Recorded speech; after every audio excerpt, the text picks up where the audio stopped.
When I was 7 years old and my sister was just 5 years old, we were playing on top of a bunk bed. I was 2 years older than my sister at the time.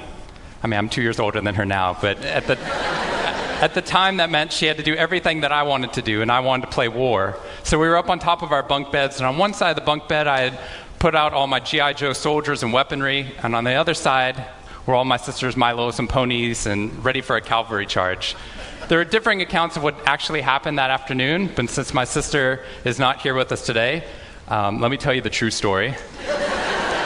Which is my sister is a little bit on the clumsy side, and somehow, without any help or push from her older brother at all, suddenly Amy disappeared off of the top of the bunk bed and landed with us crash on the floor. And I nervously peered over the side of the bed to see what had befallen my fallen sister, and saw that she had landed painfully on her hands and knees on all fours on the ground. I was nervous because my parents had charged me with making sure that my sister and I played as safely and as quietly as possible. And seeing as how I had accidentally broken Amy's arm just 1 week before,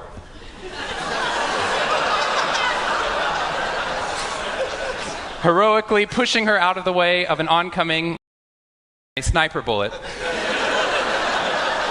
for which I have yet to be thanked. I was trying as hard as I could. She didn't even see it coming. I was trying as hard as I could to be on my best behavior, and I saw my sister's face this wail of pain and suffering and surprise, threatening to erupt from her mouth and threatening to wake my parents from the long winter's nap for which they had settled. So I did the only thing my little frantic 7-year-old brain could think to do to avert this tragedy. If you have children, you've seen this hundreds of times before. I said, Amy, wait, don't cry, don't cry. Did you see how you landed? No human lands on all fours like that. Amy, I think this means you're a unicorn. Now that was cheating, because there's nothing in the world my sister would want more than not to be Amy the hurt 5-year-old little sister, but Amy the special unicorn. Of course, this was an option that was open to her brain at no point in the past, and you could see on my poor, manipulated sister's face conflict, as her little brain attempted to devote resources to feeling the pain and suffering surprise she just experienced, or contemplating her newfound identity as a unicorn. And the latter won out. Instead of crying, instead of ceasing our play, instead of waking my parents with all the negative consequences that would have ensued for me, instead, a smile spread across her face, and she scrambled right back up onto the bunk bed with all the grace of a baby unicorn. With one broken leg. What we stumbled across at this tender age of just 5 and 7, we had no idea at the time, was something that was part of a scientific revolution occurring 2 decades later in the way that we look at the human brain. What we had stumbled across is something called positive psychology, which is the reason that I'm here today and the reason that I wake up every morning. When I first started talking about this research outside of academia, out with companies and schools, the very first thing they said to never do is to start your talk with a graph. The very first thing I wanted to do is start my talk with a graph. This graph looks boring, but this graph is the reason that I get excited and wake up every morning. And this graph doesn't even mean anything. It's fake data. What we found is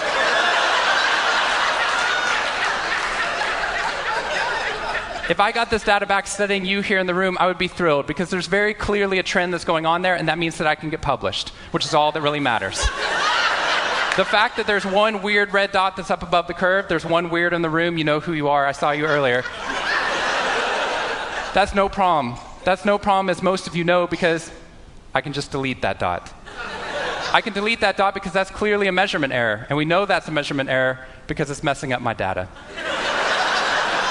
So one of the very first things that we teach people in economics and statistics and business and psychology courses is how, in a statistically valid way, do we eliminate the weirdos? How do we eliminate the outliers?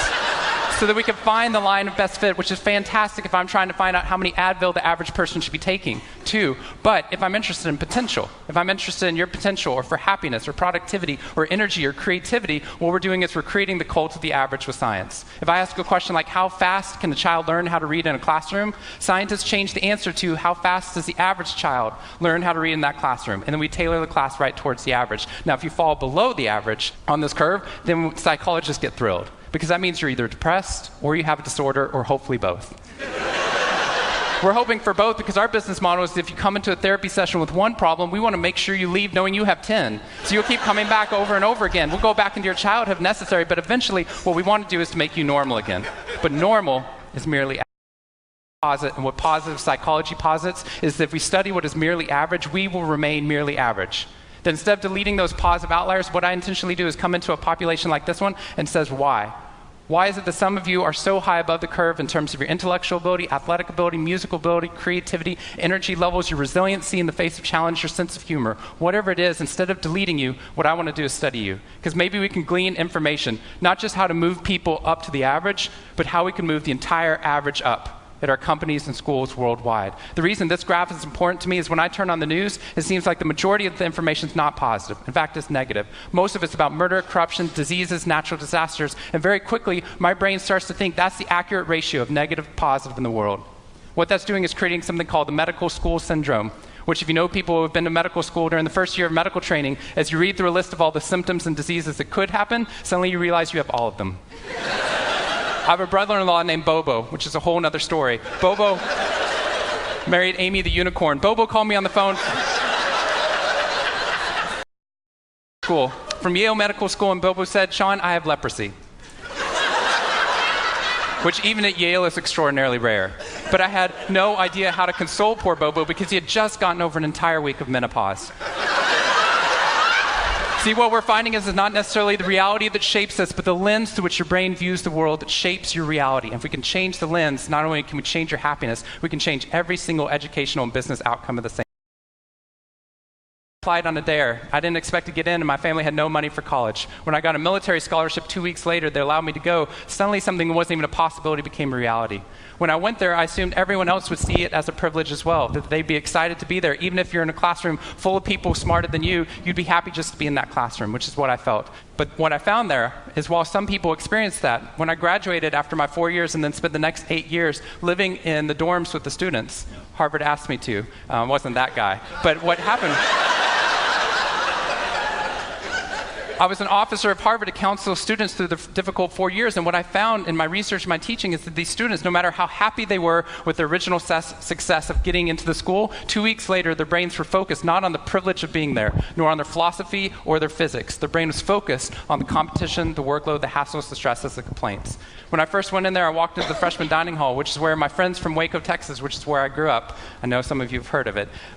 When they come to visit me, they look around, they say, "This freshman dining hall looks like something out of Hogwarts from the movie Harry Potter," which it does. This is Hogwarts from the movie Harry Potter, and that's Harvard. And when they see this, they say, "Sean, why do you waste your time studying happiness at Harvard? Seriously, what does a Harvard student possibly have to be unhappy about?" Embedded within that question,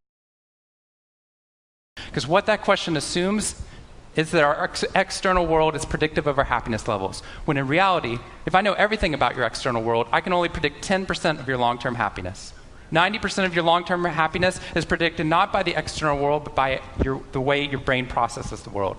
And if we change it, if we change our formula for happiness and success, what we can do is change the way that we can then affect reality. What we found is that only 25% of job successes are predicted by IQ. 75% of job successes are predicted by your optimism levels, your social support, and your ability to see stress as a challenge instead of as a threat. I talked to a boarding school up in New England, probably the most prestigious boarding school, and they said, "We already know that." So every year, instead of just teaching our students, we also have a wellness week, and we're so excited. Monday night, we have the world's leading expert coming in to speak about adolescent depression. Tuesday night is school violence and bullying. Wednesday night's eating disorders. Thursday night is illicit drug use. And Friday night, we're trying to decide between risky sex or happiness. I said that's most people's Friday nights.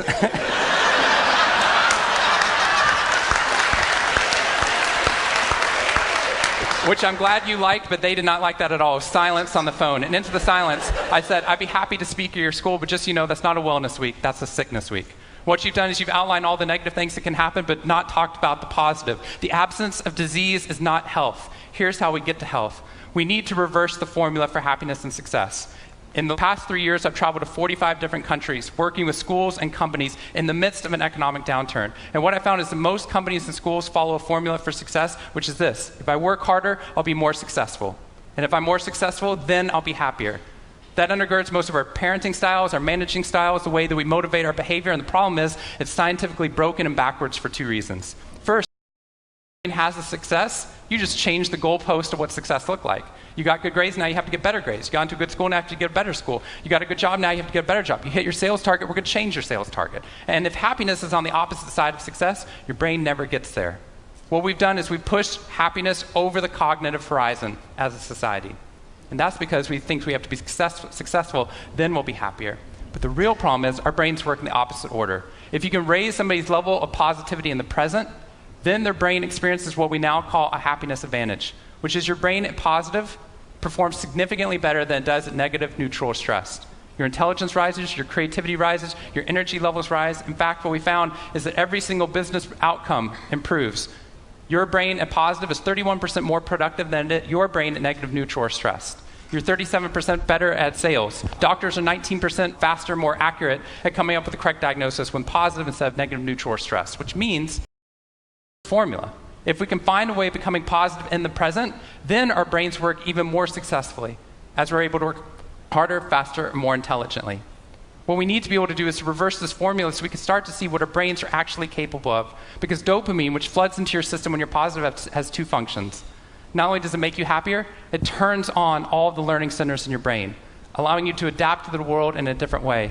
We've found that there are ways that you can train your brain to be able to become more positive. In just a 2-minute span of time, done for 21 days in a row, we can actually rewire your brain, allowing your brain to actually work more optimistically and more successfully. We've done these things in research now in every single company that I've worked with, getting them to write down 3 new things that they're grateful for 21 days in a row, 3 new things each day. And at the end of that, their brain starts to retain a pattern of scanning the world not for the negative, but for the positive first. Journaling about one positive experience you've had over the past 24 hours allows your brain to relive it. Exercise teaches your brain that your behavior matters. We find that meditation allows your brain to get over the cultural ADHD that we've been creating by trying to do multiple tasks at once, and allows our brains to focus on the task at hand.